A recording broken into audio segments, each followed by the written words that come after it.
பெண்களை தீட்டு உள்ள பெண்களை பார்க்கக்கூடாது என்பது நம்முடைய ஐயப்பனுடைய ஐதீகத்திலே ஒன்று. ஆனால் அந்த பெண்களே நாம் அந்த விபூதியும் சந்தனத்தையும் குங்குமத்தையும் மாலையும் பார்க்கும் பொழுது தானாகவே தலை குனிந்து ஒதுங்கி சென்று விடும். இதை எல்லோரும் பக்தி பரவசத்தோடு தினசரி செய்ய வேண்டும். இது ஐயப்பனுடைய விரத காலத்தில் மிக முக்கியமான ஒன்று. அதே போன்று சரண கோஷங்கள் செய்வது.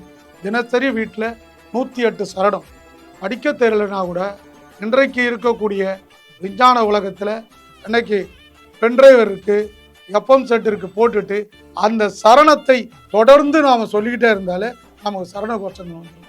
அவன் சரணகோஷ பிரியன் ஐயப்பன்.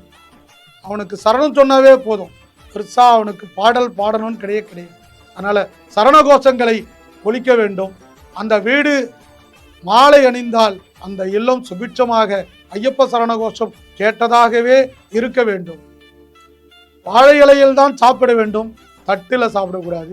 பெரும்பாலும் ஹோட்டல்களில் போய் சாப்பிடுவதை நிறுத்த வேண்டும், தவிர்க்க வேண்டும்.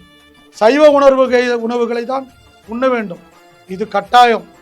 அதே போன்று அசைவ ஹோட்டல்களுக்கு செல்வது, அங்கு சென்று நான் சைவ உணவைத்தான் சாப்பிட்டு வந்தேன் என்று சொல்வது மிக மிக தவறு.